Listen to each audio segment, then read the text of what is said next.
এভাবে প্রায় বিমান বাহিনীর ফ্লাইট চলাচল করতে দেখা যায় লালমনিরহাট বিমানবন্দরে। জরুরি প্রয়োজনে হেলিকপ্টারও উঠানামা করে এখানে। একটি পূর্ণাঙ্গ বিমানবন্দর হবার সব রকমের সম্ভাবনা থাকলেও প্রায় ৮০ বছর ধরে পড়ে আছে ৪ কিলোমিটার রানওয়ের এই এয়ারবেসটি। পরিত্যক্ত অবস্থায় আছে টারমাক, হ্যাঙ্গার ও ট্যাক্সিওয়ে।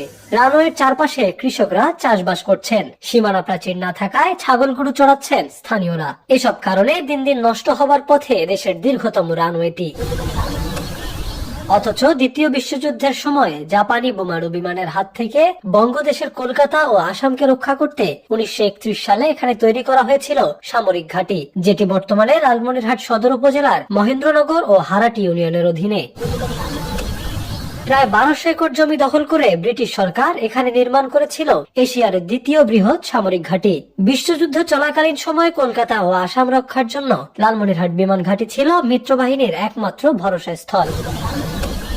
১৪ আগস্ট ১৯৪৫ খ্রিস্টাব্দে যুদ্ধ শেষ হওয়ার পর মিত্রবাহিনীর সৈন্যরা দেশে ফিরতে শুরু করেন। সাথে সাথে নিস্তব্ধতায় ডুবে যেতে থাকে এশিয়ার দ্বিতীয় বৃহত্তম এই বিমান ঘাঁটি।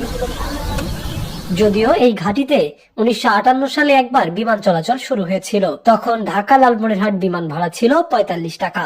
সে সময় লোকসানে পড়ে কিছুদিনের মধ্যে বন্ধ হয়ে যায় এই রুট। ১৯৬৫ সালে ভারতের বোমা হামলার পর পাকিস্তান সরকার বিমান ঘাঁটির স্থাপনাগুলো নিলামে বিক্রি করে দেয়।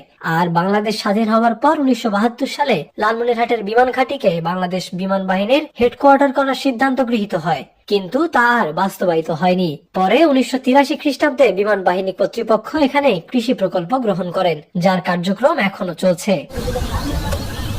এরপর ১৯৯৬, ২০১১ ও ২০১৯ সালে মোট ৩ বার এই বিমানবন্দর চালুর প্রক্রিয়া শুরু হলেও অজানা কারণে আর সামনে এগোয়নি।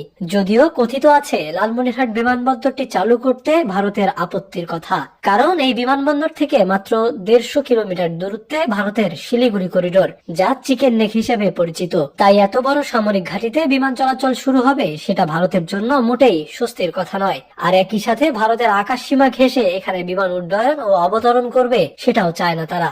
যদিও বর্তমান সময়ে এই এয়ারবেসটিতে বিমান বাহিনীর সামরিক ঘাঁটি স্থাপনের বিষয়ে সামাজিক যোগাযোগ মাধ্যমে জোর গুঞ্জন চলছে, তবে তার কোনো সত্যতা পাওয়া যায়নি।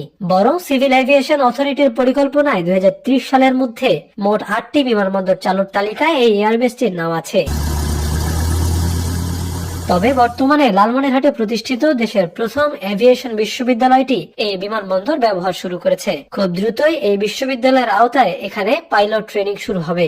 এভাবেই ধীরে ধীরে চালুর সম্ভাবনা তৈরি হচ্ছে এই বিমানবন্দরটি।